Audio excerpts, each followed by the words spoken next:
and a very warm welcome to tonight's Sarmaya Talks. A little about Sarmaya before we begin. Sarmaya is registered not-for-profit organization which was set up back in 2015.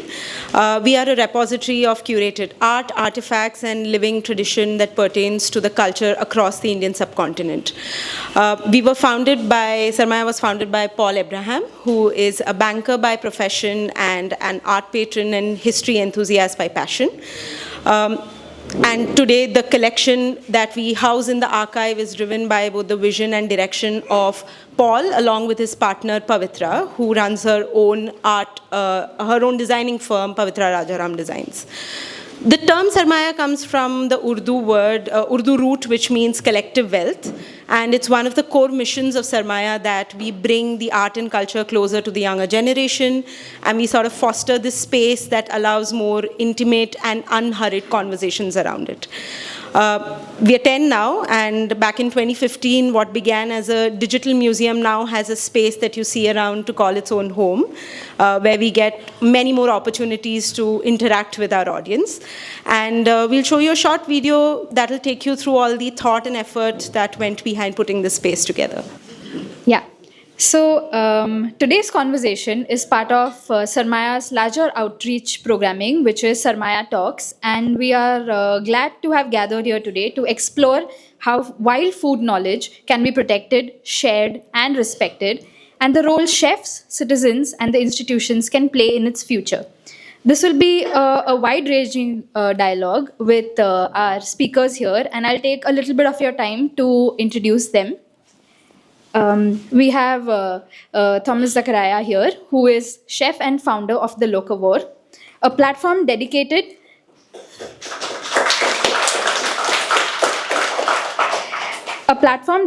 to celebrating India's regional cuisines and strengthening local food systems. It champions local producers and slow sustainable change. After years in restaurant kitchens, most notably the Bombay Canteen, he now works at the intersection of food, community, and sustainability. Through initiatives like the Wild Food Festival, Local Food Club, and grassroots collaborations, he's building bridges between eaters, farmers, foragers, and forgotten traditions. Our next speaker, Shailesh Awate.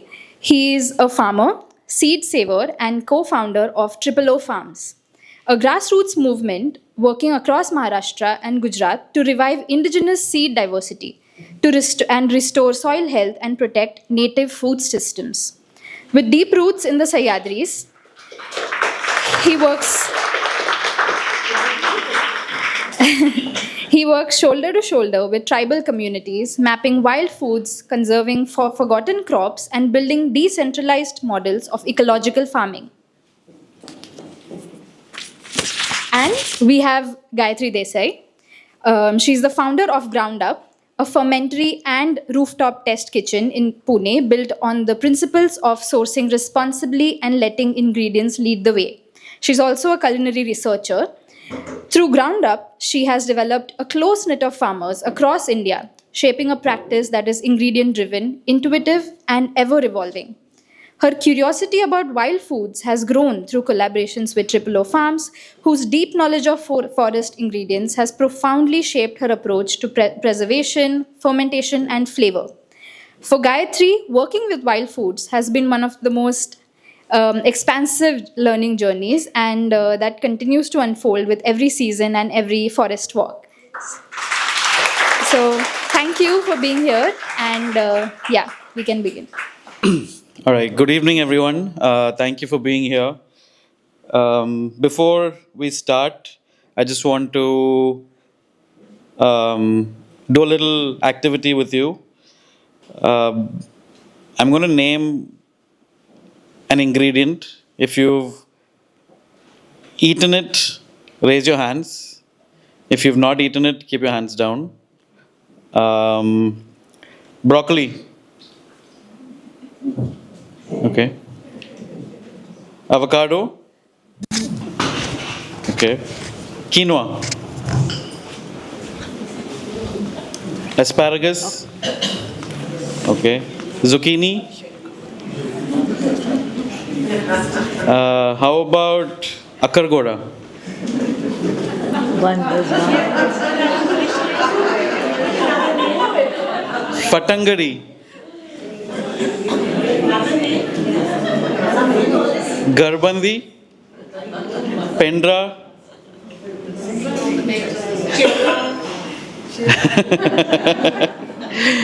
okay, I can keep going, but my journey with getting a lot deeper into wild foods began about 7 years ago. I attended the first ever wild food festival that OOO Farms organized, and that's the first time I ever met Shailesh. And I remember that very clearly. It was September in 2018, and I was lucky enough to chance upon this particular event, much like many of you may have today with this today's event. And I'm not sure how many of you have attended the Wild Food Festival. Okay, great. Brand new audience. I'm very happy. So the Wild Food Festival is now an annual event that happens in the middle of the monsoons in Bombay. And it's a coming together of not just foods from the forests of the Sahyadris, but also the communities that consume them and have upheld the wisdom and the knowledge of how they are foraged, cooked, when they're eaten, why they're eaten, and so on. All of those vegetables that I named, which there are very few hands raised for, all grow within a 100-kilometer radius of where we're sitting today. And those are some of, I think, 60 or 70 different vegetables that are brought for urban folk in Bombay to taste at the Wild Food Festival, along with a display of over 200 native ingredients, just like you see here. So this times 10. And my first experience was at this event of really seeing the expansiveness of wild food ingredients. And again, having been a chef who's worked abroad, studied abroad, cooked European food, and then made a transition to Indian food, I was still really blown away because this is all from around here, and I was completely oblivious to it, as are most of us living in the city. And that kind of triggered something in me to go a little deeper into understanding and learning more, and hence the journey and the relationship that Shailesh, OOO Farms, and I have had over the last 7 years. My first visit to Palghar, where we work closely with the communities, happened a whole year later. And I still remember Sunil Boye, who's one of the tribal farmers there, taking us on a walk to identify and show all the uncultivated ingredients in his backyard, essentially. And in a span of like an hour and a half of walking and trekking through the forest, I was able to see at least 35 different vegetables that I had never seen before. And we brought that to the Bombay canteen through a menu that year, which was widely well received. And since then, I've gotten involved as a collaborator on the Wild Food Festival as well. I would highly, highly encourage all of you to attend this festival. This year, it's happening on 23rd of August. You can go to the OOO Farms website and buy a ticket. It's nothing unlike anything you've experienced before. And now we have people coming from different parts of the country and abroad to attend this because it is an important conversation that needs to be had. And what we're doing today is a more intimate version of that, where we are able to kind of chat with you on a much more deeper level. And I'm really glad to have Shailesh and Gayatri here, who both work really, really hard to bring a lot of these traditions to the forefront. The theme that we selected for today's conversation is, what will you do for the forest? And the idea behind it is that there's currently this growing trend of foraging and wild foods and wild ingredients that's popping up across the country. This wild food festival that we do has triggered at least how many more wild food festivals? They say probably around 300. Around 300 more wild food festivals across both in urban and rural spaces. And but I think it's a moment that it's necessary to reflect upon, because there are many sides to wild foods that often go unsaid, and some of that is what we'll explore today. So, without taking any more time with introductions, I think we'll first start with showing the video. There's a video that OOO Farms has produced that is centers around the communities and the foods that we'll talk about. So I'd like to start by asking Shailesh to introduce OOO Farms and also talk about the genesis of the Wild Food Festival, like how it came about and what that journey has been like for the last 7 years. Okay. Hello, everyone. So, firstly, whatever we are going to speak, it's an expression from the experience that we are having on the field or from the jungles. Some things might be uncomfortable for you all.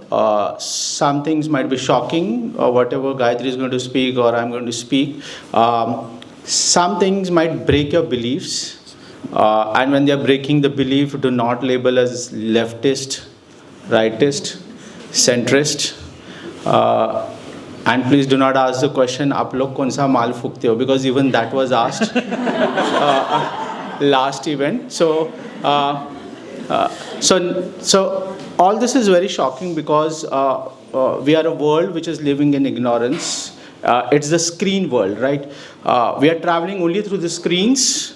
We are only knowing each other through the screens. And today the screens are controlled. A few years back, we had all the liberty to know what we wanted to know. Today, it's been censored or controlled. So now you're getting to see only what or how the power wants you all to see it. All that you've seen, every frame, not a single thing was non-edible. Every frame in that was edible. That was Sunil, and the house that you've seen on the mountain, that whole mountain belongs to Sunil. Sunil probably doesn't even have 10,000 rupees in his bank account. He's so rich, but because our assumptions of richness is on gathering. What are we gathering back in our bank account? They are gathering wild foods. They are gathering their culture. They are gathering a very different way. Their gathering is very different than our gathering. It was 9 years or 8 years back. We had very freshly started OOO Farms, and it's an accidental venture. I mean, we did not intend to do that. If you ask us today, we would like to get out of it. Not because it's not interesting, but it's very engaging. High responsibility, and if someone would like to take it, would like to get out of it, because it's a huge responsibility what is happening in OOO Farms. And it's not just me or Shekha. There are many tribal communities who are involved into it.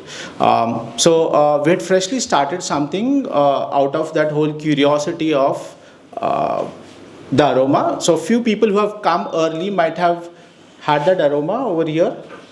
That was the rice, and it's not basmati. 8 years back, this kind of aroma or flavors, we were very glued to it on the mountains. All of a sudden, what we saw is these aromas were not there on the plate how it was served every year. When we questioned them, they said no, now they are growing even better thing, and they used to call it as sarkari. that word sarkari, even we believed if it is sarkari, then it must be better.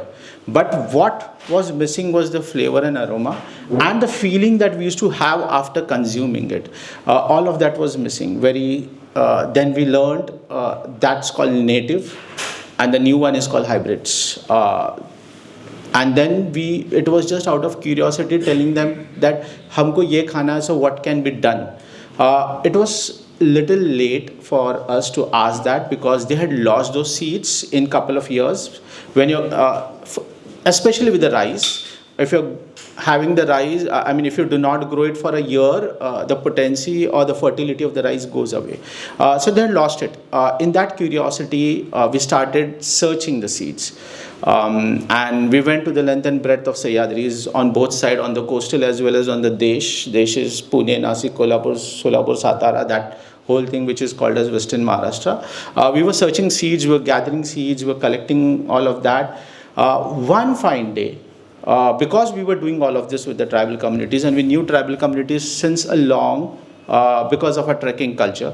One fine day, one of the tribal said, Dada tumala udya yaitse. That is, come tomorrow. I asked him where. He said, in our village, but come a little early, around 10 o'clock. I said, okay, fine, but what's the occasion? He said, no, you just come, you'll enjoy. I said, okay, fine.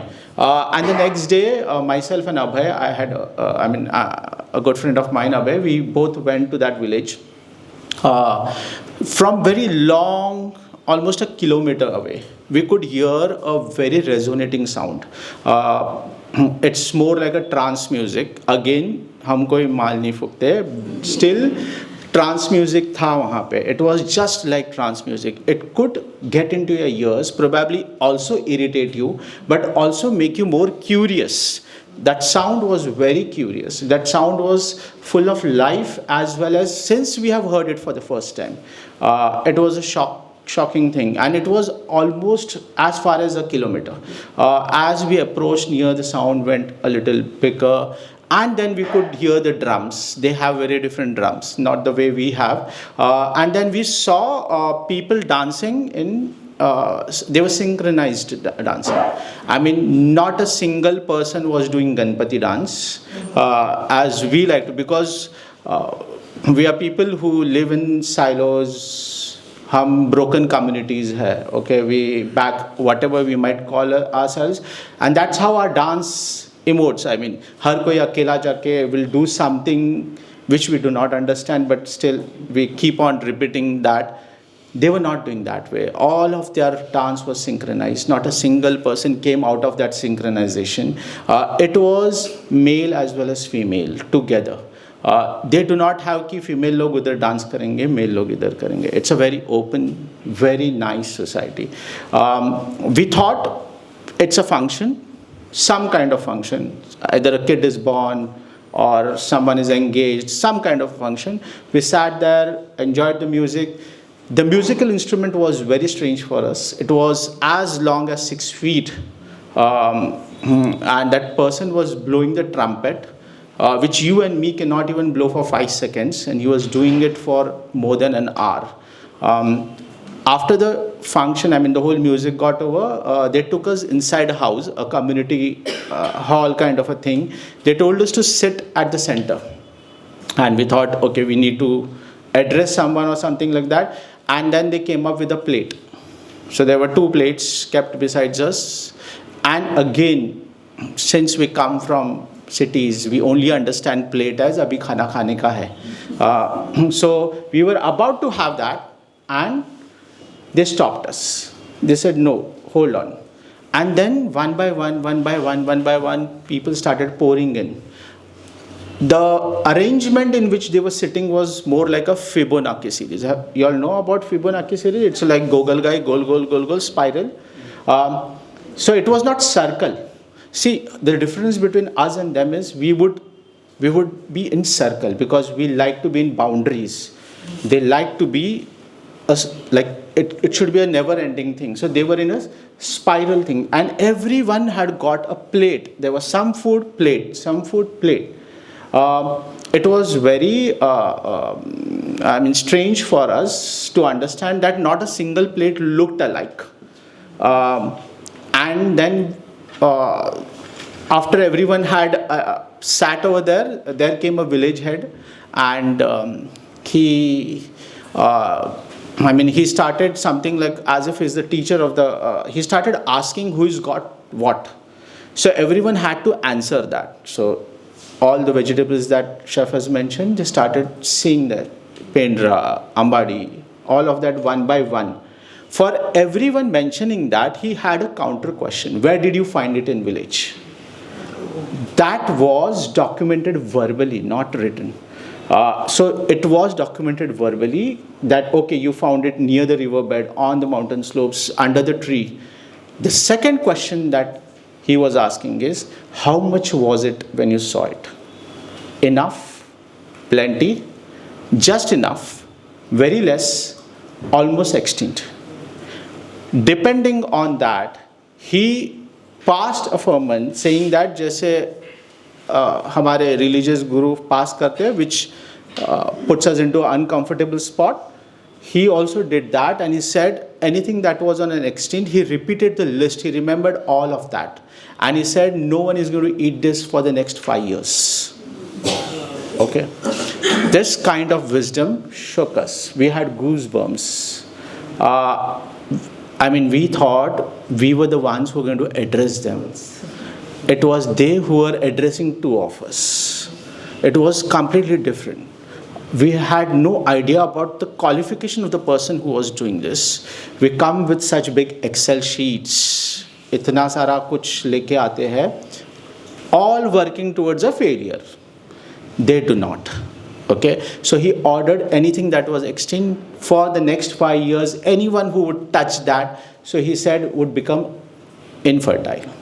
They will not be having kids. That's a kind of a curse that was given. The curse is very important because that's how the regulations happen. Then he went on to what was less. What was less, he asked what can be done about it. So extinct को तो touch ही नहीं करना है. You do not have to even go and conserve it. You do not have to do anything. Just no human intervention. That's it. Then जो कम है, what can you do about it? Is it used in our religious thing? If it is used, only little bit. So this kind of rules was set on that day. After doing that, then he told us to have the food. And we were very curious because we thought हमारे थाली में वो नहीं है जो बाजू वाले के थाली में है. So we thought we were going to miss on that. After having a bite, that person besides me told me to shift to the next plate. And it was like a spiral shifting. So everyone ate everything. That was the birth of Wild Food Festival for Bombay. And the reason is not to have the food. The reason was not to put it on a menu on a restaurant. The reason was not to make a trade out of it. The reason was to come back and tell how foolish we are. I wanted to show something very intelligent, something very old, ancient, and a superb community. It's a great community. So we wanted to show that. And that's how we decided to get them to the city, with very consciousness of they getting exploited.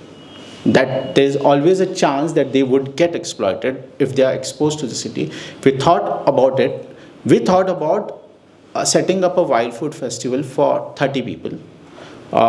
It was a very small post on WhatsApp was quite new at that time for putting up events and all of that. So we used Facebook for getting 30 people. We used WhatsApp for getting 30 people. But strangely, that WhatsApp went viral. And we started getting inquiries a lot. And mainly from the restaurants, chefs, all of that community.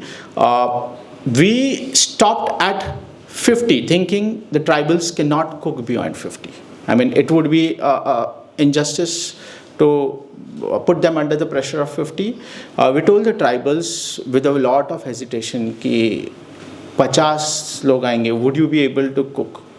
So he said, जितना आता आने दो, हम सबको एक चम्मच खिलाएंगे. That's it. Not too much, just 1 spoon. And that jitna aata aane do went on to 120 registrations. On the day, it went to more than 300. I mean, people had gate crashed. They were requesting because probably that keyword wild food was a new word across in the cities. And a lot of people get crashed saying that hum kuch nahi khayenge, we just want to see the wild foods.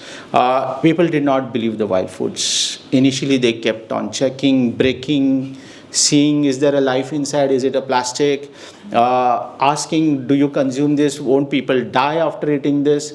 All of these questions were on their mind, and we were happy and sad both. One, happy because people got to know that whatever is grown even in Bombay is edible all across the streets. The other sad part was that none of us knew that this is edible. So that was our first wild food festival, and then we met Chef. He took this idea to a little broader scale of getting into the restaurants, for which at first we had our holdbacks and we kept saying no to him because we didn't knew how it is going to turn up. Would it exploit the forest? Would it exploit the tribals? So there was a kind of arrangement saying that you wouldn't ask anything from the tribals. Tribals would come and say that this is in abundance, it grows like grass, and we can share this. Till today, Chef Thomas has not called a single tribal in 8 years, asking for anything from them. It is what they gave has come on the menu. So Bombay Canteen, I mean, we were a very small group, but whatever happens in Bombay Canteen, it becomes a news. And when it becomes a news, people talk about it. So that happened with Wild Food Festival. That was the first ever Wild Food Festival of Bombay, and probably even the country. We had wild food displays in Delhi, where the northeast states have done display for the government of India, but never a celebration or a festival as it happened. So now the Wild Food Festival has turned to a very different life. It's more about the dialogue. There's a dialogue. There are scientists, agronomists, anthropologists, journalists, chefs, everyone related to that particular domain of food. They gather over there and they have a fantastic dialogue. In all of that dialogue, there are shocking things which people do not know. As simple as when I talk about wild foods, they do not know fern can be edible. And fern exists on this planet even before the plant life existed. So it does not have a sexual reproduction like flower, and it has an asexual reproduction with spores. So having the knowledge and the wisdom to even eat that comes from a community which we hardly know about them. We only know about tribals as one who are not developed. We keep on using this word and force our kind of development on them. I think it's the other way. We are not developed. We are also colonizers. Tribals are the first residents of this country. They have looked up to our country in a better way than us. We came from XYZ land. It might be debatable if I say the place from where we came, and what we did, it might be again debatable. We claimed this land, we colonized it, and many people colonized. Whenever we talk about colonies, we only talk about British and Portuguese. They might be the recent ones. But as we all have colonized this land in a very bad way. We might think our culture and history is great. That's how it's been told. And that Wild Food Festival is a dialogue for this. And this dialogue is irrespective of political agendas or policymakers or any flags. It's an open dialogue. Whoever wants to come and have it and talk about it, that's Wild Food Festival. Yeah. Thank you, Shailesh. Yes, please. Check. Now I want to move on to Gayatri. Gayatri is a chef who runs a path-breaking test kitchen and fermentary in Pune called Ground Up. And Gayatri, why don't you take us through your journey of getting into wild foods? Yes. Yeah. So through these images, what I'd like to kind of talk about is that my journey as a cook or a chef, for some reason, has always been outside the kitchen, and I've traveled a lot before I started Ground Up. And the last place I traveled to was actually an internship at a very, very, very expensive fancy restaurant in Peru, where the chef was working with the local community, and he was actually using the wisdom of the local community and adding it to his menu. And I spent only like a week with him, but it made me realize that I don't know anything about my own culture, and I don't know anything about the rare ingredients or the ingredients in the wild available in my land. And so when I came back, I was looking for somebody to befriend, a farmer to befriend, who would understand what's available in the mountains and the wild. And this is the first man I met. I think I forced him to become my friend, and I said, you have to take me on a walk and at least show me like 5 wild things. And so his name is Baru Bhau. This mountain is his almost, because he's lived there all his life. It's basically the highest peak in Maharashtra. It's called Karsubai, and he lives right at the foothills of Karsubai. The name of the village is called Bari, and it's widely known for its millets also, and for a beautiful rice called Karbhat. So this is the first wild. How do I move ahead? Yeah, this is one of the first few wild things I saw. This is called Zodga, or also called Panda. It's basically, it gave me like a wild tingly coriander feeling in my mouth, and I was like, wow, this is insane. Like everything he showed me, I was like, can I take it back? And he's like, calm down first. Can I just show you what's there, and can I take you back home, and can I make you experience it the way me and my wife cook it? And I was like, okay, fine. And so yeah, I mean, I was just blown away by these. I'm not able to move ahead for some reason from here. This is called Ulshitsa Mohar, and it's one of the things that reminded me of when he cooked it, it reminded me of eating ant eggs, because there was umami in it, and I had just come back from South America and I had a lot of ant eggs, and I was like, wow, this could be like ant eggs. But so yeah, this is one of the other things. And can we go next?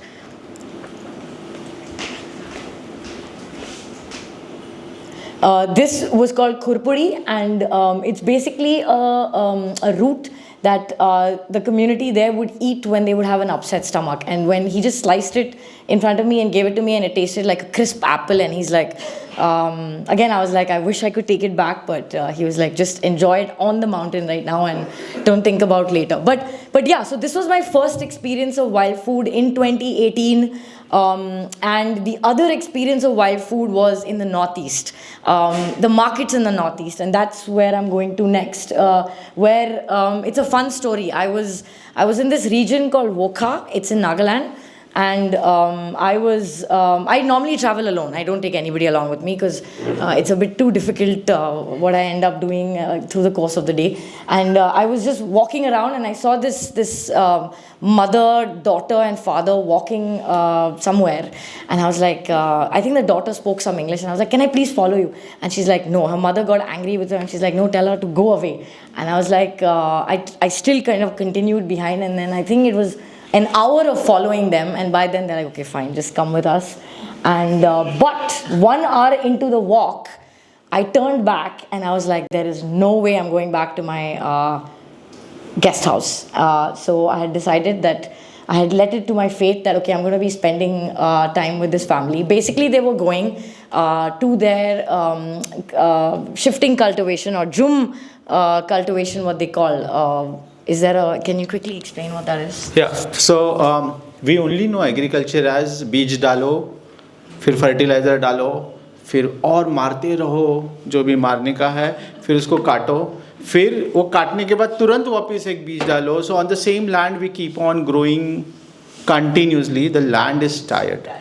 Yeah, it is dying. Jhum cultivation is how the agriculture used to happen earlier. So that's tribal knowledge. We as colonizers have only picked up grow करने का है. कैसे grow करने का? We do not have the patience. So what they do is they grow something. After they have grown, they do not use that land again for agriculture. They allow It to become a forest. Yeah, it to become a forest. Then they'll cut down the trees, burn it, make an ash out of it, make it fertile. That's how agriculture happens. That's Zoom cultivation. Yeah. So when Yeah, I reached the field, it was an incredible rice field, which is in the next picture. But this is the couple. They had decided that the first thing they're going to do is not the rice field, but harvest bamboo. And bamboo comes under wild food. So I saw both of them go into the forest, deep into the forest, and just cultivate bamboo all day long, half the day, and the other half of the day we just process the bamboo right from head to toe, but in different ways. So like the bottom part of the bamboo is extremely tough, and so they follow a method where they smash it and ferment it for a year and then squeeze it out and then use the liquid as well as the leaves of the bamboo leaves and dry it in the sun. I mean, I can go on and on about how they use every part of the bamboo, but it was just absolutely pristine to be there in that little hut where all four of us kind of slept for 2 nights, and we just processed bamboo, and this is the smashing one. This is how it's kept in its own juices. So you have all kinds. You have the umami, you have the funky, you have the highly fermented, you have smoked bamboo. It's absolutely incredible the amount of versions of bamboo I have seen in the Northeast, and especially in this region of Nagaland. This is aged bamboo water, all of different ages, and they use it again widely in cooking, especially their pork dishes. This is one of the pork dishes, yeah. This is just the bamboo drying just by the riverside. And this is a form of dried bamboo, smoked and dried.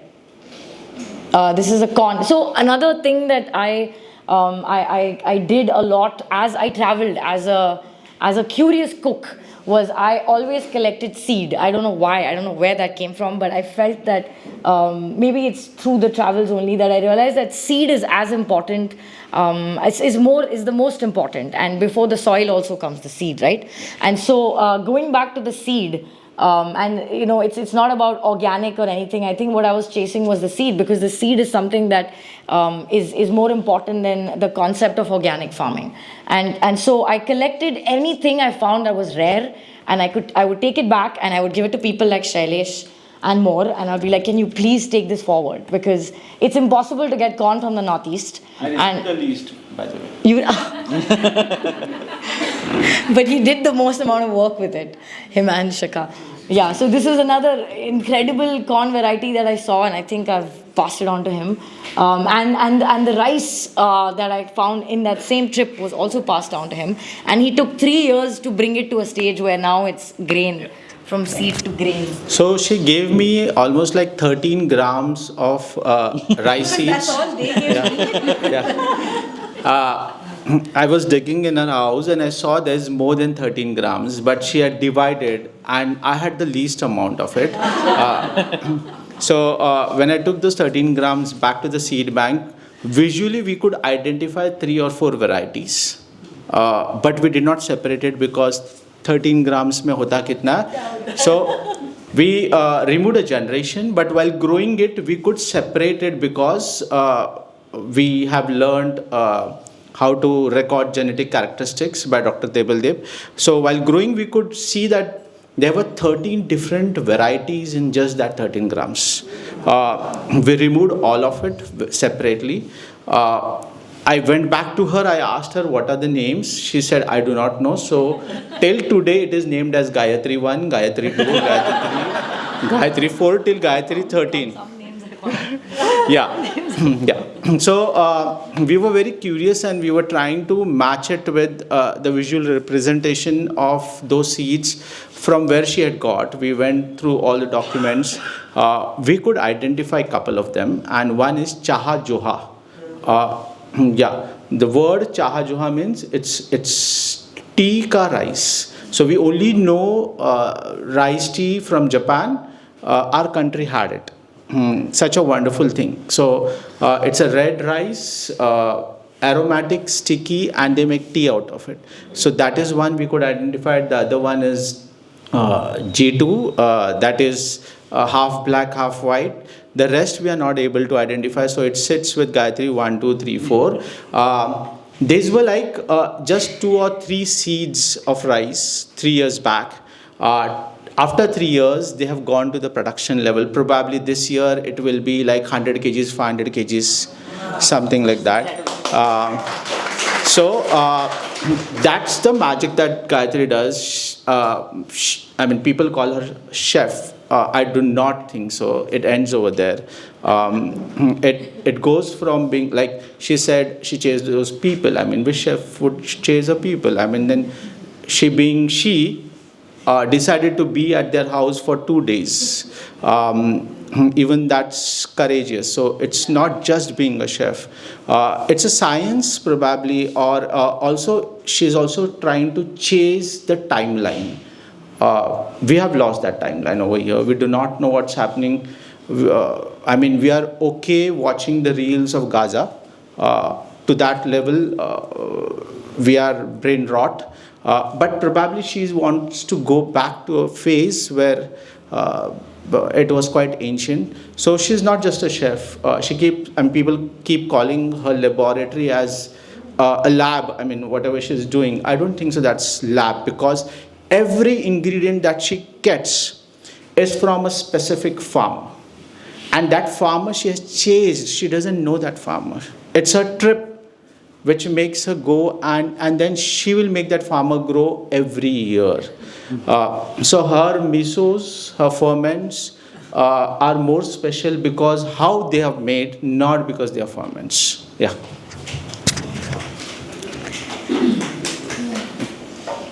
Next. One of the other very cool things that I saw amongst the tribal community in the Northeast is how liquor is made, and it's always a woman-led thing, and it's she kind of gets her kids involved. It was one of the most beautiful moments of watching something being fermented and made, and yes. So I just want to bring it back to you, Shailesh. I want to just to drive the point home. Can you tell us why wild foods matter today, not just as ingredients, but as part of something bigger? And over the last 7-8 years of working closely with these communities and these ingredients, where are we at as a society in relation to wild foods? How has our relationship evolved, especially, I mean, both in the among the tribal communities, but also in urban spaces? Okay. The first question is, do we know wild foods? Like he asked few vegetable names. There was one single hand who had akkar ghoda. I'm sure he's not referring to ghoda. Then couple of them had something over there. Now, the first thing is we hardly know wild foods. The second thing is how wild food is also used as a hashtag for marketing.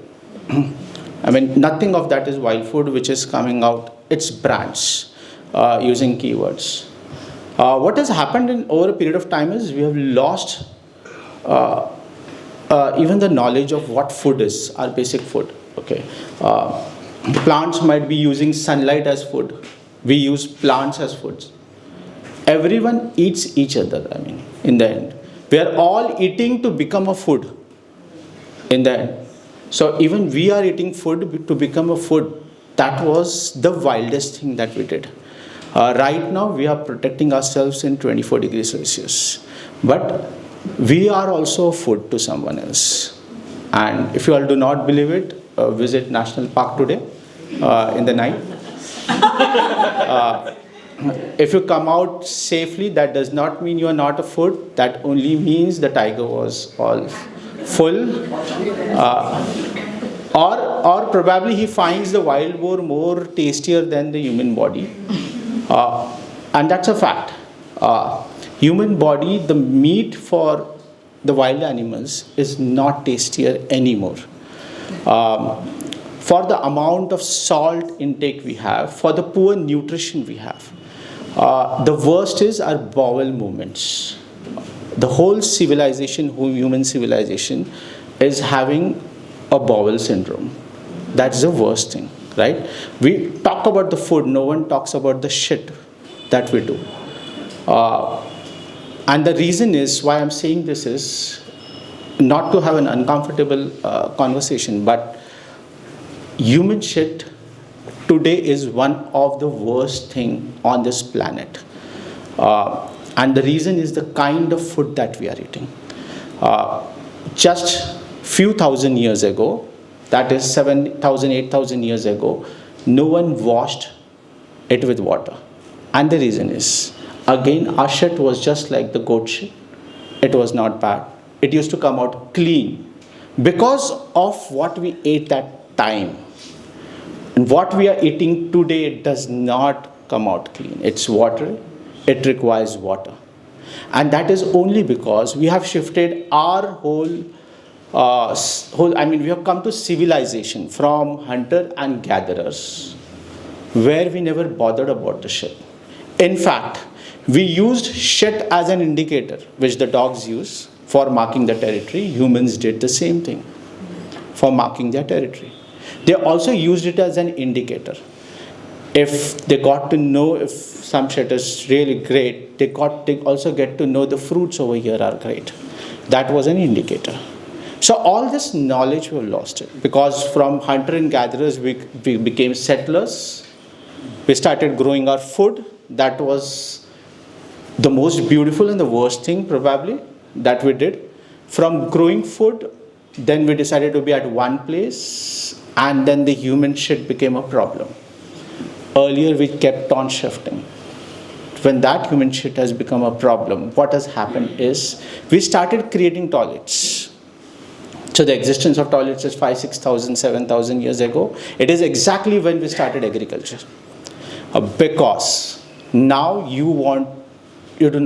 because people are settling at one place, you do not want it to pile up. So there were toilets. With the toilets, what happened is we started flushing them. Our shit. We started flushing them into rivers. It went from rivers to the sea. What worse is happening? Today, all our shit is going towards the sea. The sea does not require our shit. It does nothing with it. It has iron, calcium, magnesium, potassium, which is needed. The soil needs it. We have taken it from the soil. We do not give it back to the soil. That is how carbon sequestration is not happening. The soil is going poor. All because how the food has changed. We keep talking about the nutrition on the domestic crops. We keep debating about brown bread and white bread. It's the color that we debate, not the food that we debate. And probably when chef is asking a question on wild foods, it becomes an important aspect, because today food alone is responsible for the climate change that we are having. It's not the chemical industries. It's how we are growing the food, how we are poisoning it. We are killing the whole topsoil. The soil is giving you potassium, magnesium. It does not get it back. उसको नहीं मिलता, वो सारा समुद्र में जाता है. And sea does not process it. It does not absorb all that is there in the shit. And that is where also I get to know why in my childhood days, during the summer vacation when I used to go back home, go back to the village during the summer vacation, my grandfather used to always beat us up if we shit in someone else's farm. That knowledge has gone away. The shit has to be in your farm because it's a black gold. You are giving it back to your soil. The worst he did is caste system in between us. So his grandchildren who were there in the village were treated very nicely for the shit purpose.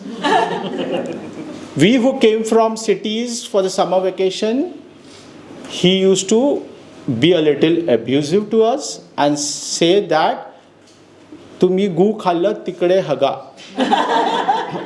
It means you have eaten shit, now go and do it at that corner, because he believed the food from the cities was not good for his soil. So that kind of wisdom has gone away.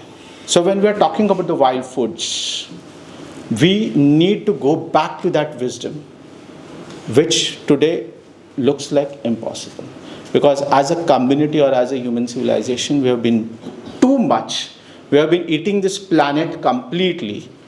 Everything, I mean, we're not just eating the plants and animals, we are digging down. Itna sara iron nikal rahe, itna sara gold nikal rahe. Everything we are eating it up. And then we are talking about making some other planet our home, when this planet has still enough to serve. So I think the dialogue of wild food starts with that kind of a dialogue, whether this civilization is, or whatever we call it, is good enough. This sanitized civilization, where we are shamed if we do not behave certain way or in that particular thing, where our food is controlled completely, and it is broken down into, we are not eating, हम चावल नहीं खा रहे, दाल नहीं खा रहे, हम protein खाते हैं, कार्बोहाइड्रेट निकालते हैं. So we are slicing down into elements. So now we are not calling it as food. It is something else. So this kind of great intelligence, I think, has to stop for the wilderness to come out of us. Thank you. Very true. None of you thought we'll be talking about shit and toilets today, did you? Just one more question, Shailesh. As visibility around wild foods grows, so do extractive models.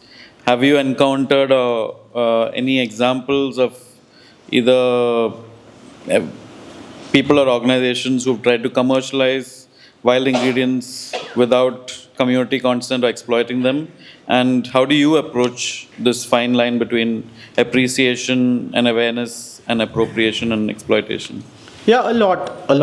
I mean, as us, we only know कि the whole idea about success is आप कितना पैसा कमाते हो, okay? We forget वो जो कमाता है वो क्या किस तरीके से कमाता है, okay? So our whole idea, our whole value system is now in money. It's not in nature, it's not in the quality of air, it's not in anything else. I mean, it's money. So with the wild foods also, in last few years, there's a trend now to, because नया क्या देंगे, brown bread, white bread हो गया, फिर quinoa chia हो गया, नया क्या देंगे? Every time they want to search something new. So अभी now it's foraging and wild food which is taking. So yes, people from the cities, they do come, not because they are bad, because that's the extraction mentality. It's a mentality to extract, or then I'll be in my 24 degrees Celsius, I want to pay my bills. That's happening. People are going over there. What's also happening is tribals are opening up what they have. And the reason not because of anything else, but how we have forced money on them.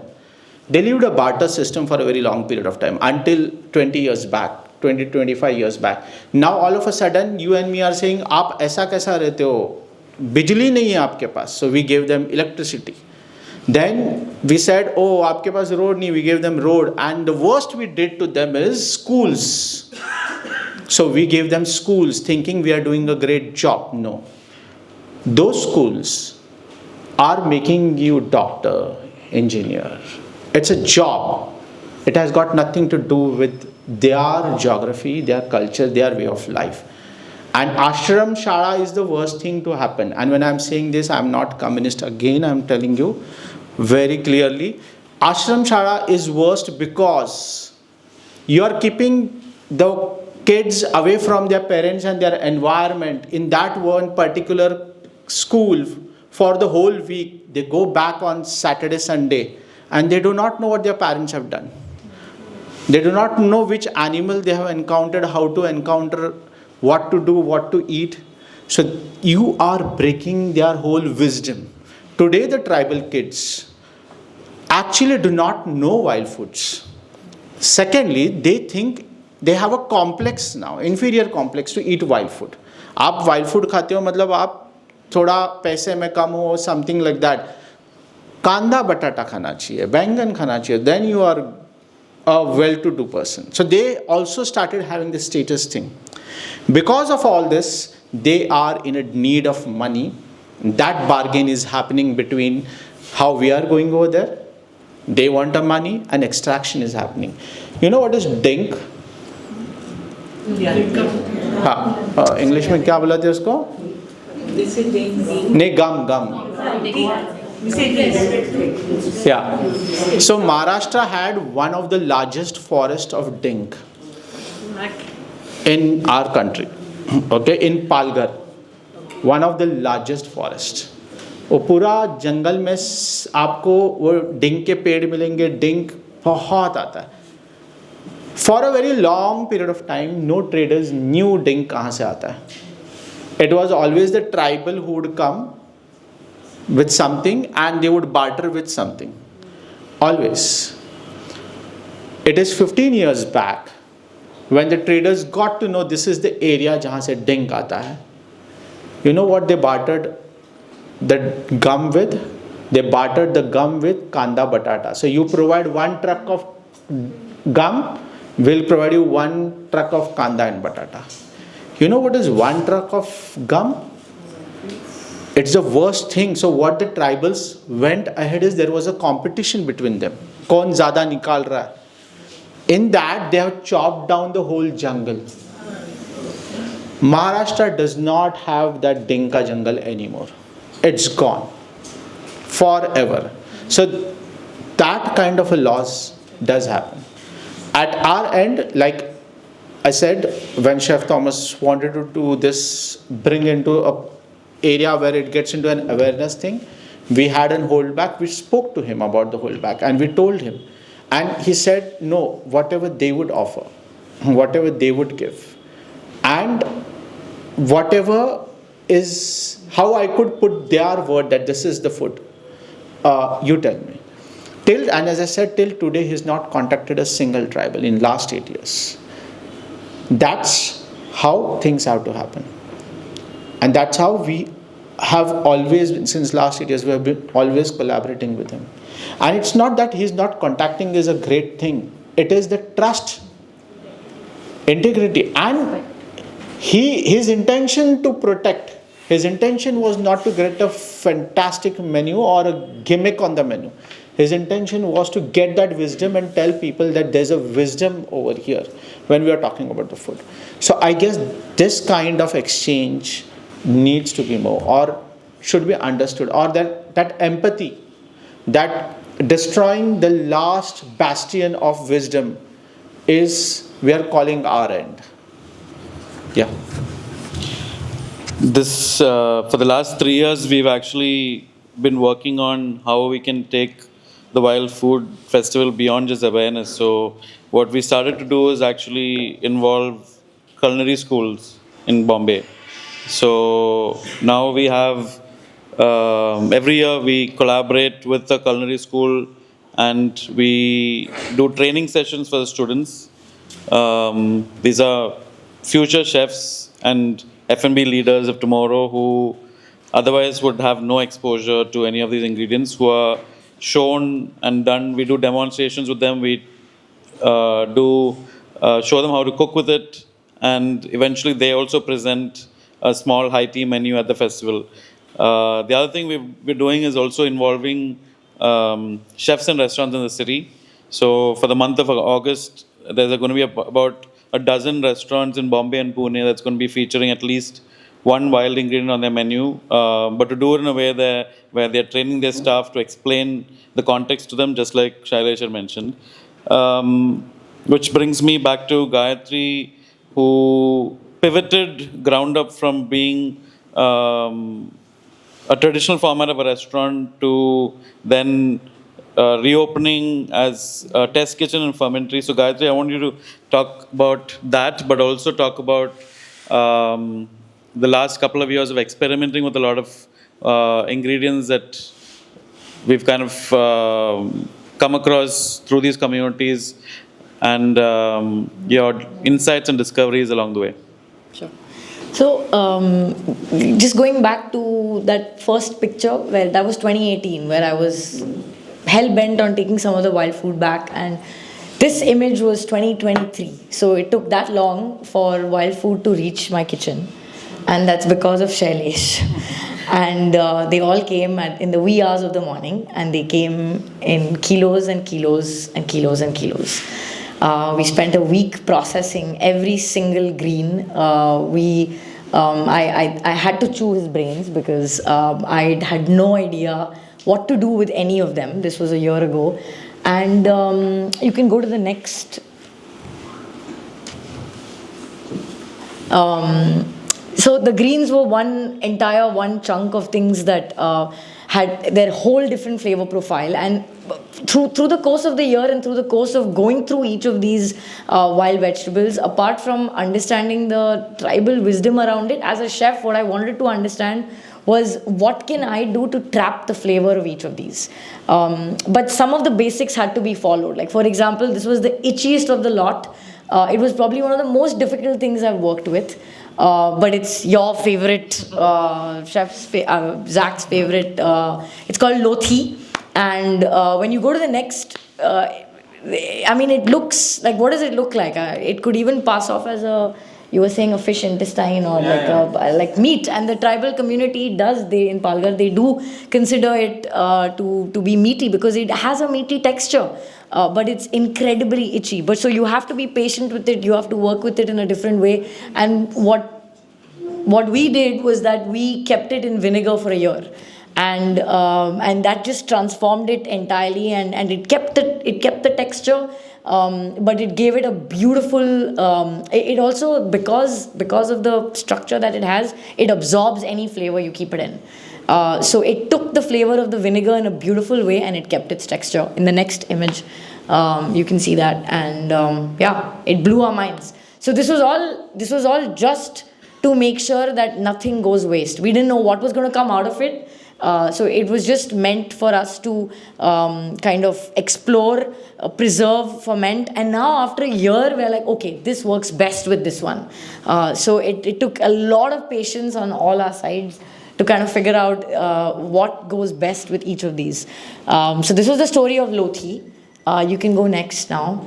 That's lothi coming out of the... So we kept it as whole as possible. We didn't want to cut it up. And the texture is just incredible. This is the bamboo. So my learnings of the bamboo have been that every part of the bamboo has to be treated in a different way. Like I said, from my experience in the Northeast, and then now also with my experience in Palghar for these hikes and eating at their homes. And so at Ground Up, we divided it into 3, and the tendermost part was treated differently, the middle section was treated differently, and the bottommost was treated differently. You can go next. So the bottommost, because it's extremely fibrous, we added equal parts of sugar and chili and ginger and to the bamboo, so that the liquid is what we're kind of trying to chase. And so that liquid can be used by a bartender, it can be used by a chef. It's incredible what that liquid has and can do. This is the topmost part kept in chili and vinegar. You can go next. And this is the centermost part, which is a dry pickle, which is just packed with mustard. And as I went along with processing all these, it was a combined effort. There was no way I could do this by myself. I had my dishwashers who were more knowledgeable than me, and who said that a lot of the things that they came across, they're like, ये तो हमारा भैंस खाता है गाँव में, but अगर आपको ये करना है तो हम करेंगे. And it kind of made them feel proud of the fact that they knew this and I didn't know it. So it was a collective effort for sure. Next. We did a bamboo butter because the tendermost part was a great in a confit. I'm sure everybody knows what a confit is. It's when you cook in butter at a certain temperature or any fat. And this just kind of it was a game changer basically. And then all the greens, and so when I was looking at all the greens, like all the herby greens and all the umami greens, and each of them had their own character, and they still have their character after a year of preserving them. Somebody would taste like wild celery or dill or coriander, but it's not coriander. One of them would be extremely umami. For me, the fern has the most amount of umami. And I kind of treated it like, even though it's more to do with animals, I kind of treated it like nose to tail. So every single part of the plant was used, whether it's the hardy stem, whether it's the tender leaves, whether it's the center part. And it was great fun working with each of them. So all of them we treated as versions of kimchi. And not just the spicy ones, but also the mild ones, so that you can bring out the flavor more of some of them that are delicate.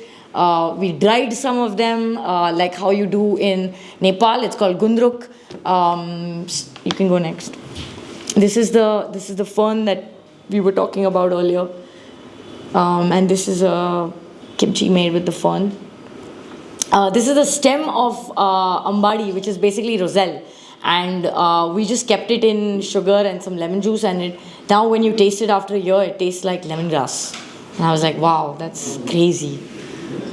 This is a water pickle used with rice water. And again, absolutely incredible. Each of these have kept their characters. This is the stem of one of the other ones, which I've kept in tamari, which is what floats on top of miso, since I make miso for a living.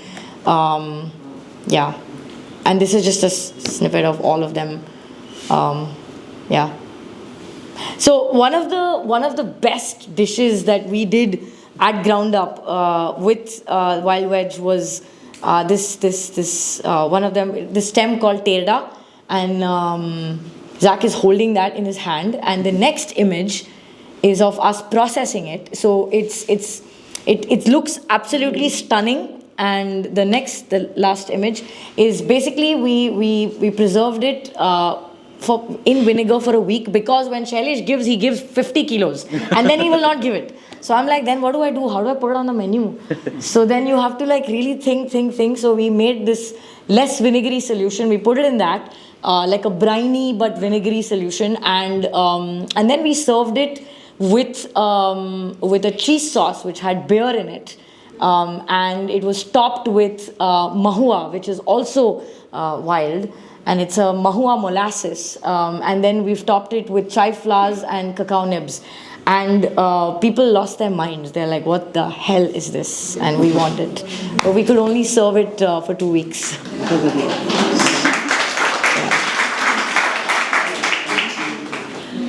Gayatri, in your experience, what are some of the practical or ethical considerations that chefs should hold when they are working with or beginning to work with wild foods, wild ingredients, especially if they're not closely connected with the community or working closely with the community?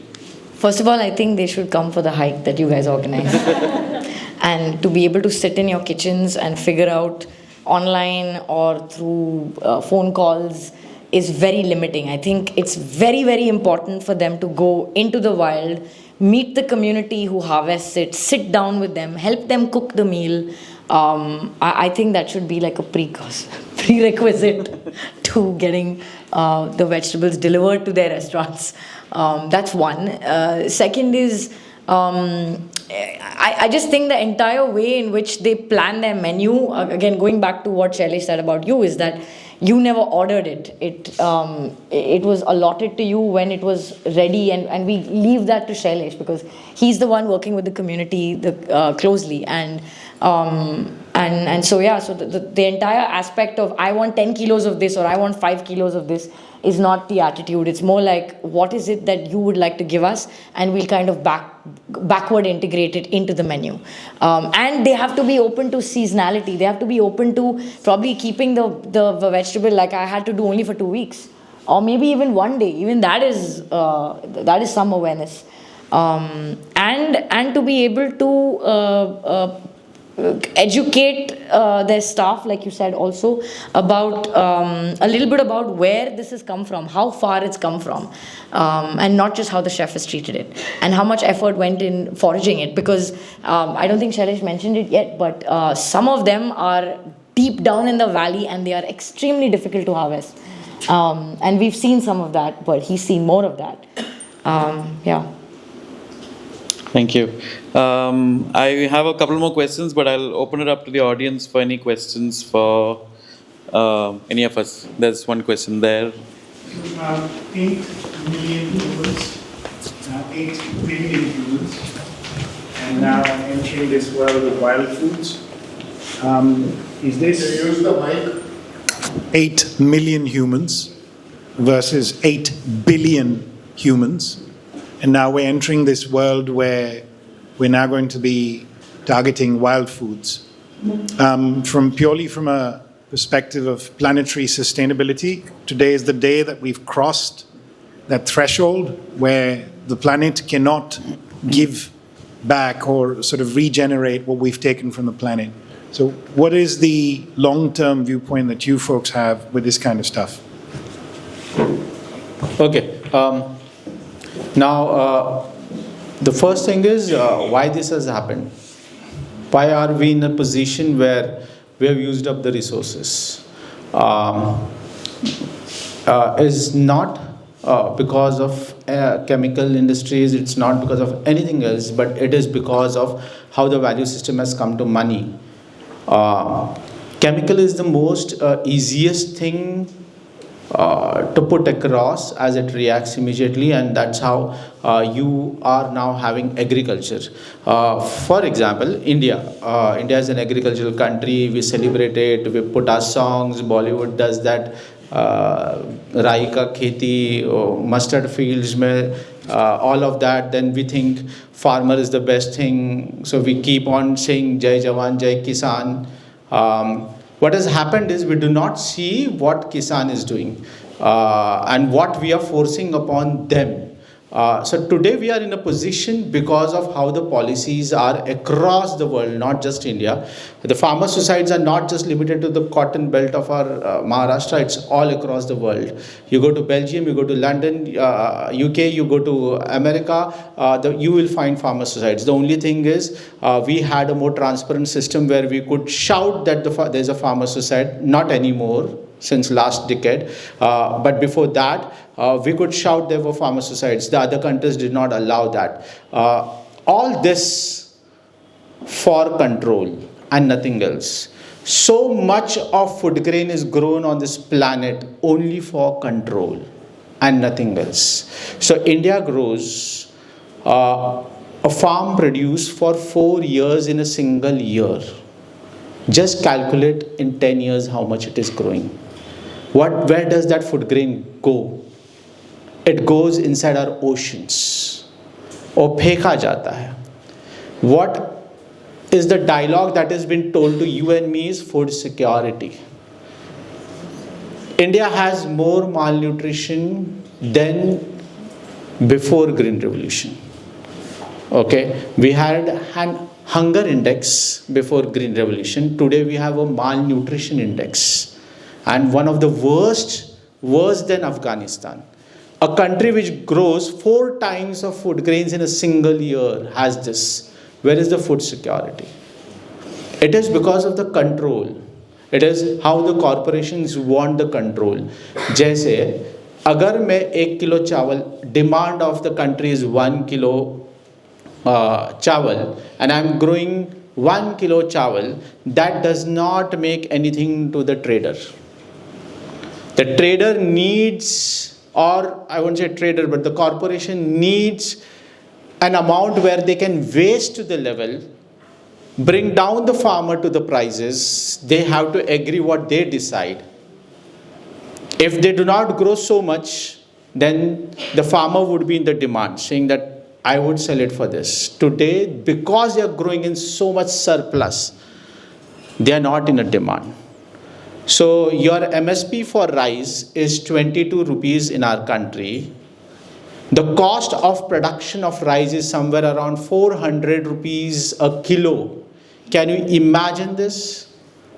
What is the farmer been given? 22 rupees as an MSP, and MSP is practiced only in rich states like Maharashtra, Punjab, North Karnataka, little bit of Gujarat. Not the whole Gujarat. Gujarat has a sad story where farmer rice is picked up for 2 rupees a kilo. The paddy is picked up for 2 rupees a kilo. It is even sadder than Chhattisgarh. So when you have such kind of processes, and not to be blamed for this government, it's government after government, because everyone wants control. Today, food is a weapon. No more bombing is going to happen after 5 years. You're not going to bomb everyone and then ask कि अभी मैं किसको बेचूं aircraft, सबको bomb करोगे तो. So, what is the new model of weapon is food. They're going to make you malnutrition, make you work like slaves. Whatever you earn, you put it back to the nutrition. That's the design. Across whoever the big brothers are. That's the design that's happening. So food is going to be a weapon.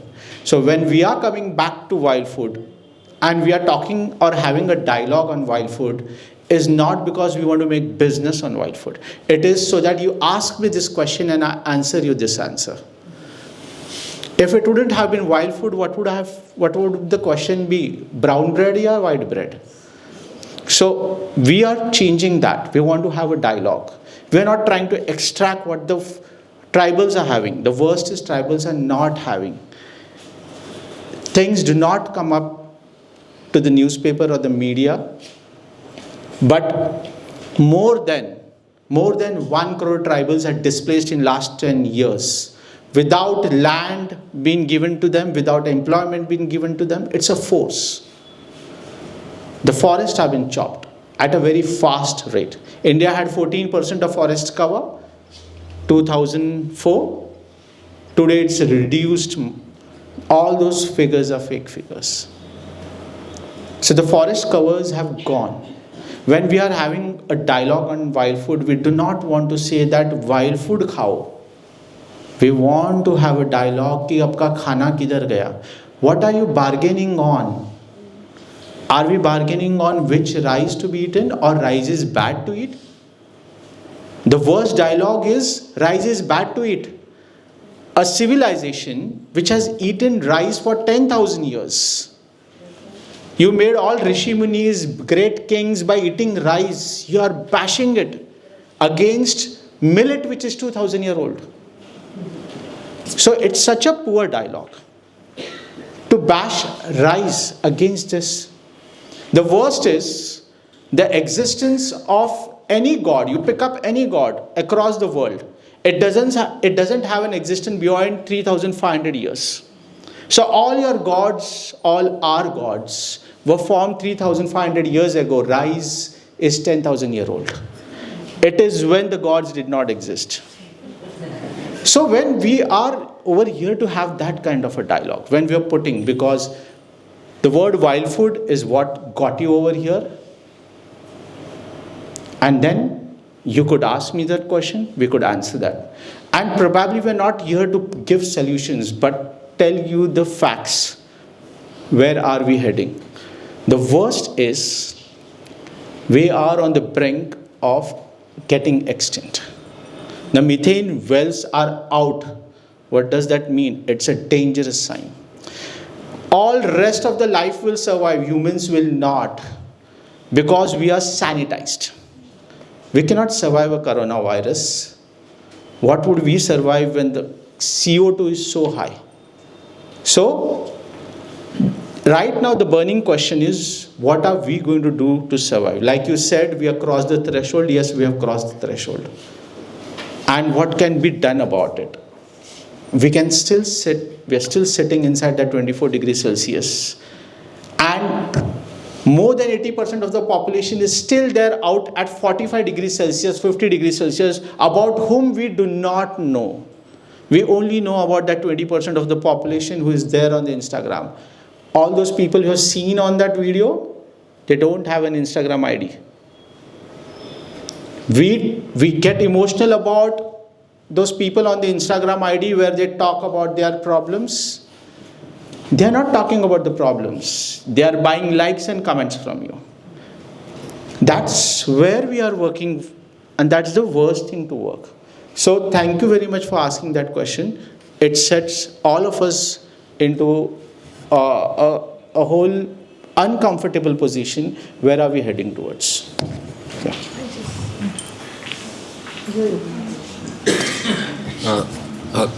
Is there some? We'll take 3 more quick questions. Only questions, no comments, please. I just wanted to ask you from your experience on ground, and I'm just speaking from my experience in MP and Nagal. You know, the more you know about wild food, the less wild the wild food will get over time, because that's what. And also the most important, the immediate concentric circle. Have you seen in your experience that the local people are actually devoid of their own, uniqueness when they start actually looking at the outer world? Because this has happened to the oranges in Nagaland, this has happened with the soya in MP. The immediate concentric circle of villages are not actually getting what they actually produce for their own next generation. So have you seen in your experience this happening with wild foods in some? Yeah, definitely. It's happening. Your fears are real. It's all happening. And that's not happening because we have to fear about that might go away from their plate. We are moving over there because what is coming from a grocery store is not working. So we are trying new things. हमने वो dragon fruit खा के देखा, हमारा cancer नहीं गया. Okay, सो हम ऐसा अलग अलग चीज़ खा रहे हैं. अभी वाइल्ड फूड इज ट्रेंडिंग, और every video that is there on the YouTube is without any research and documentation coming up. ये खाओ, आपका ये चला जाएगा. एंड वो जो चला जाता है ना, is only a known disease to that person. उसको जो डिजीज नहीं पता है वो कभी नहीं जाता है. So coming back to the point, yes, all those fears are real and we are moving towards that kind of a thing. The other real fear which has already happened is you have lost your food. I have lost my food. All that you are eating is not food.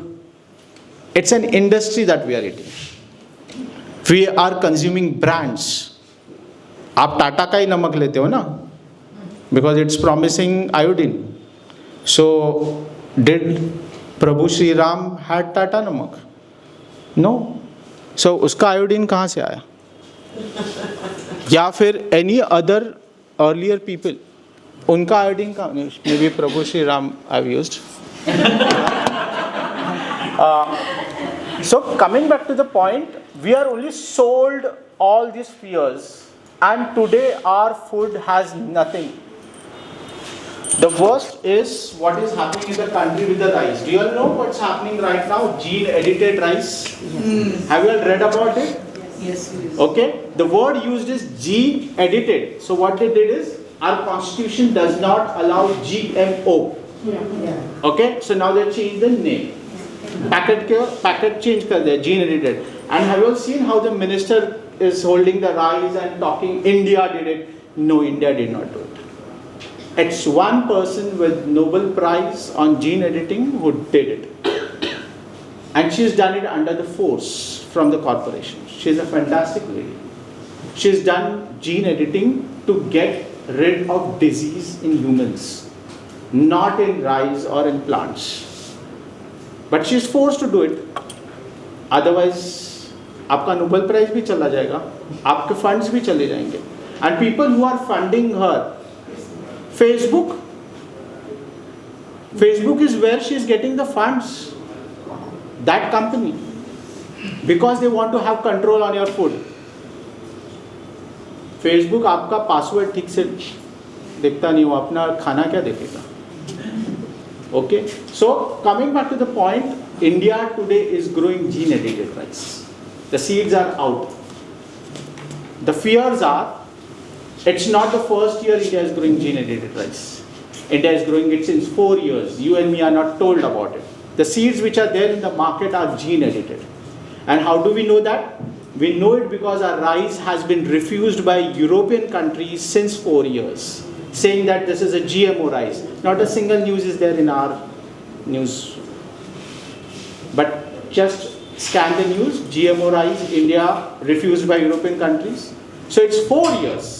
After 4 years, the policymakers are comfortable to say gene edited. Gene edited का मतलब आपको पता?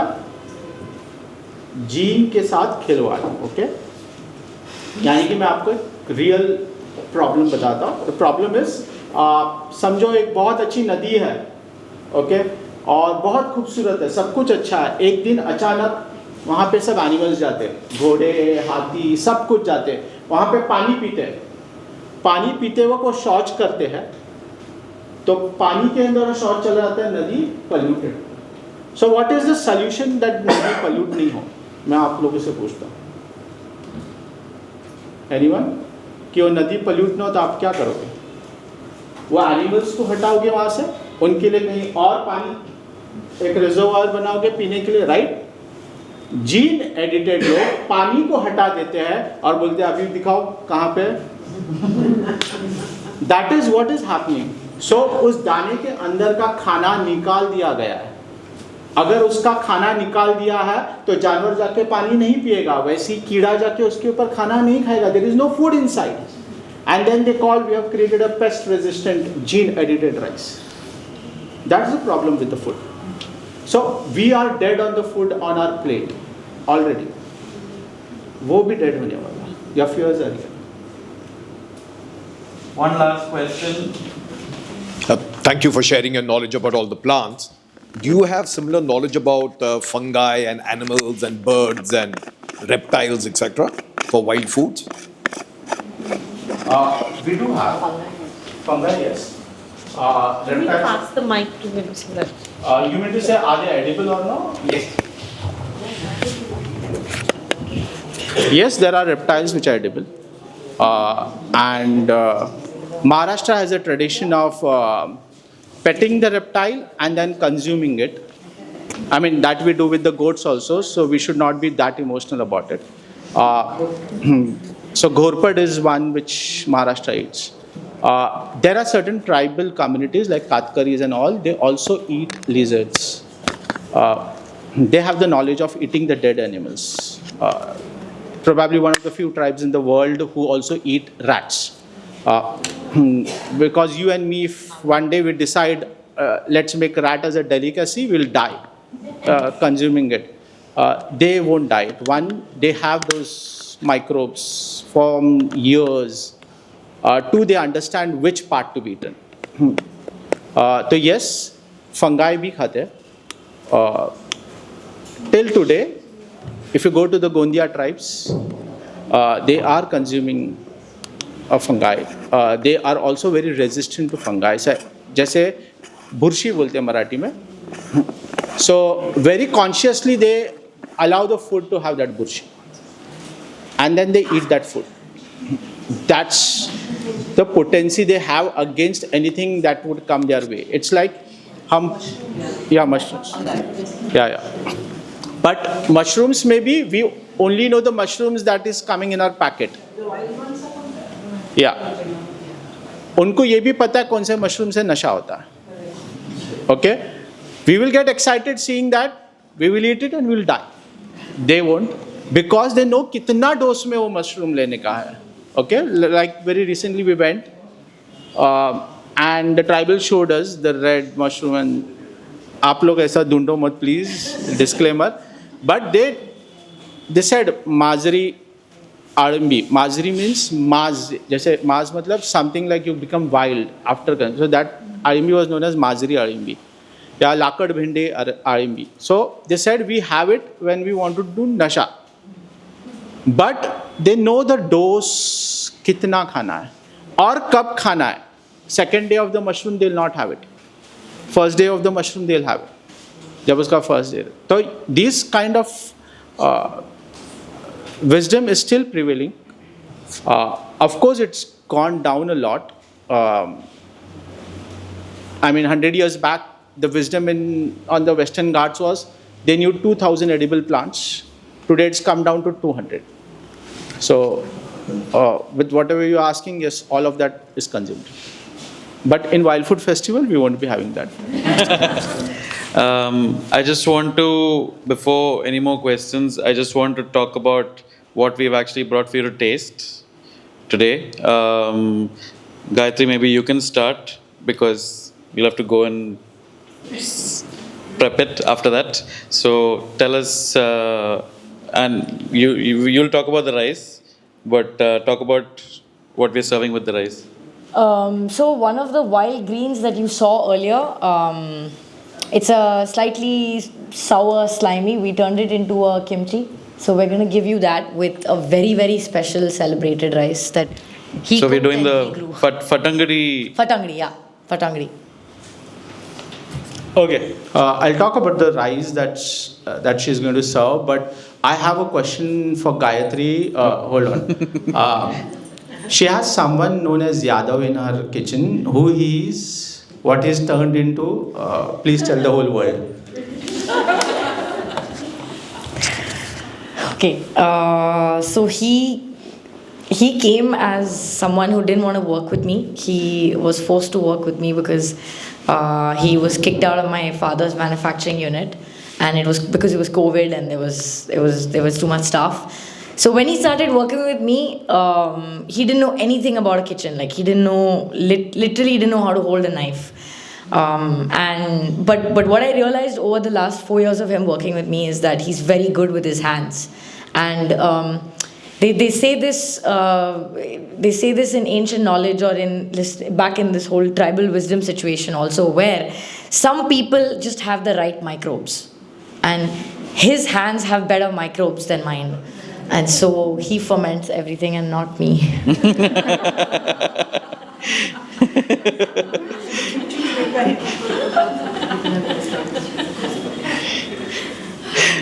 No, so I did purposely ask this question is to tell you all she's not a chef. There's more than what she's doing. Yadav wouldn't have happened Yadav probably in some other chef's hand.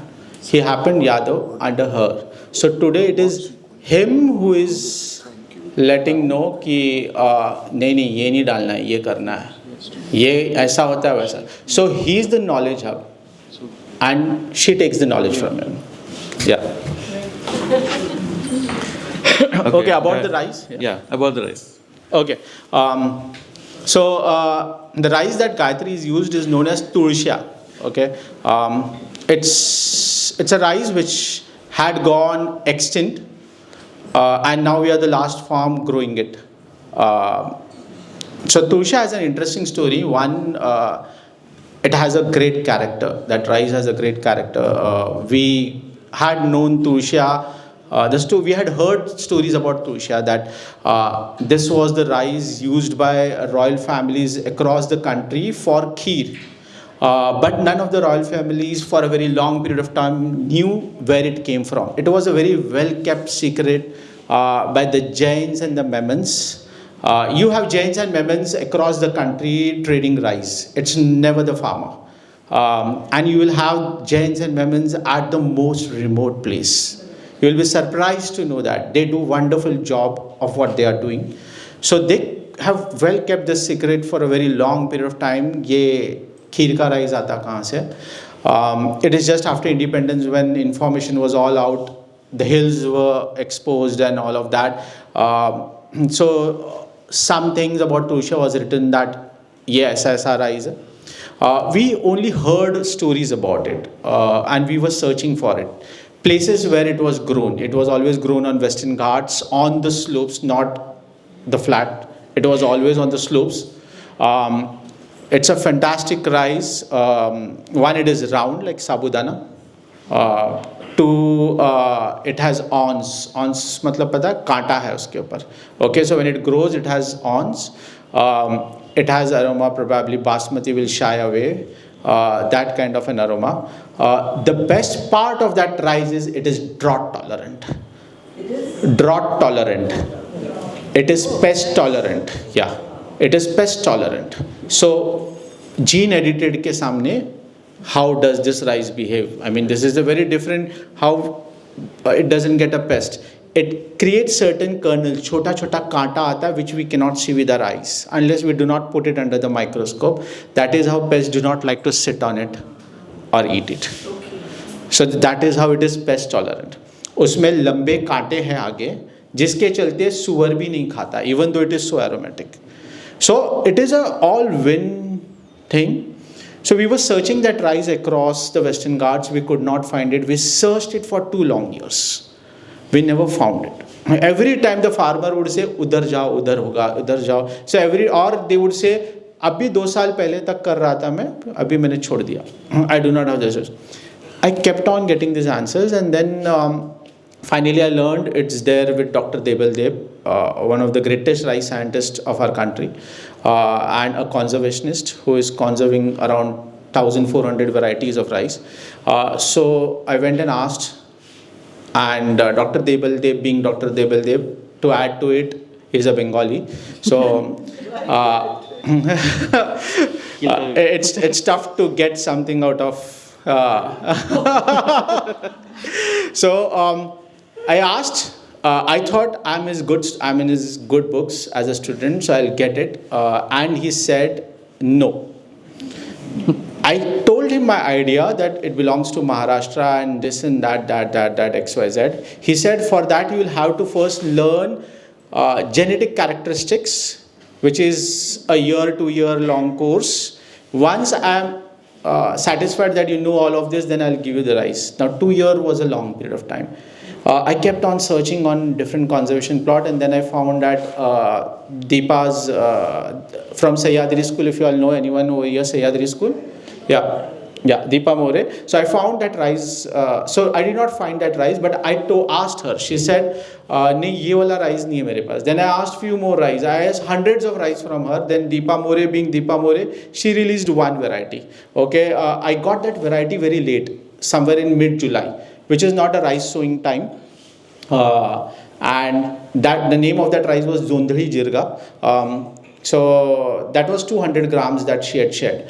I went back to the farmer in Gujarat. I pleaded, I told, then I bossed him. I उसको डराया भी कि तू ये नहीं करेगा तो ऐसा होगा ऐसा.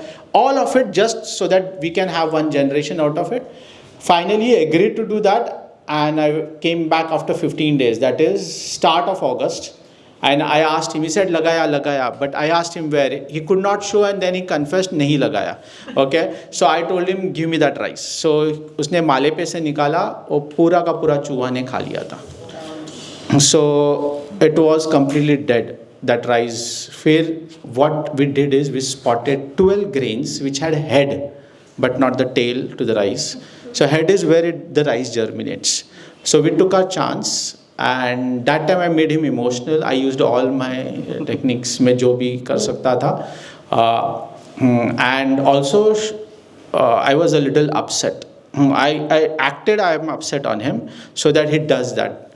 What backfired me is his father got upset that I got upset on his son.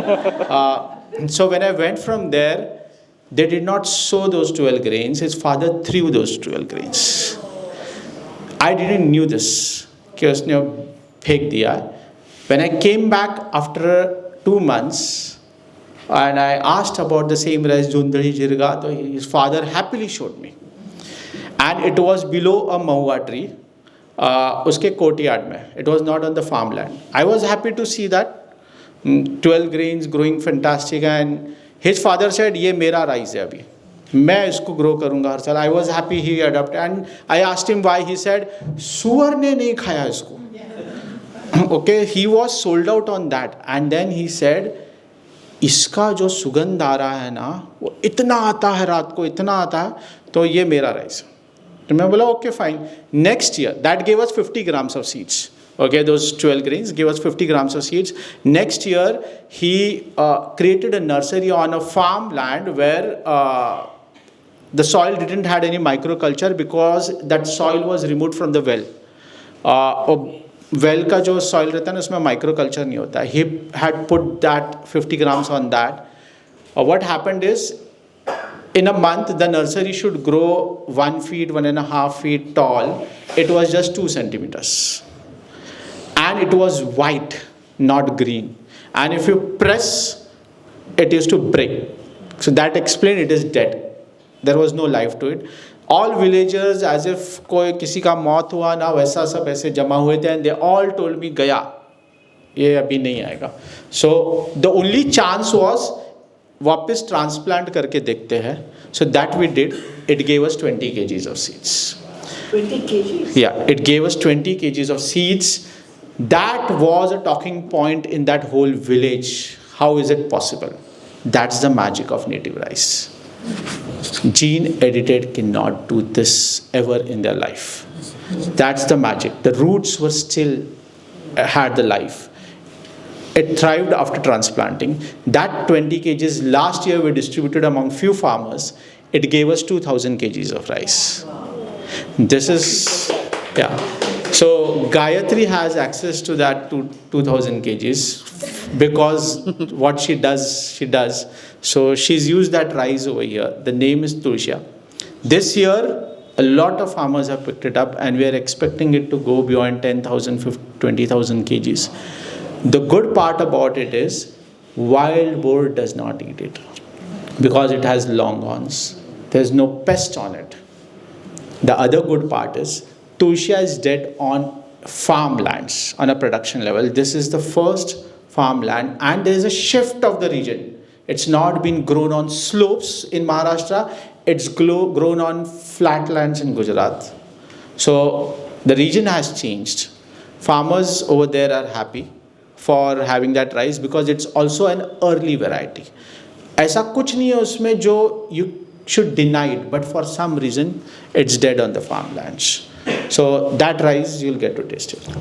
So I actually cooked this at home a few hours ago and brought it, and I was blown away because it smells like corn. It smells like corn during the monsoons, and my entire home was filled with this aroma. But since you spoke about the rice growing under a mahua tree, tell us about the other thing that we brought for people to taste. Okay. So, how many people know mahua? For good reasons, bad reasons? Okay. So, the bad reason is also a good thing. I mean, it's a medicine over there in the tribal lands. They consume every day a little bit early morning, and that's across the age groups.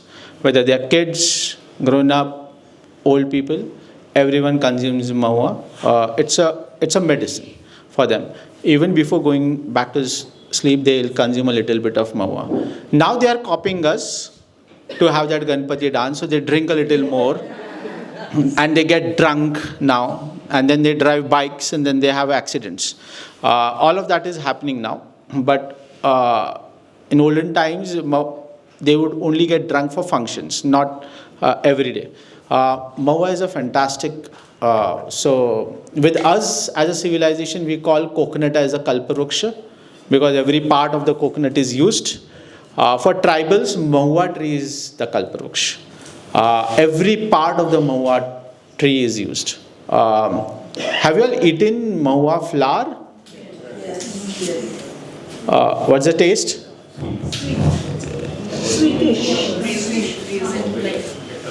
Raisin like.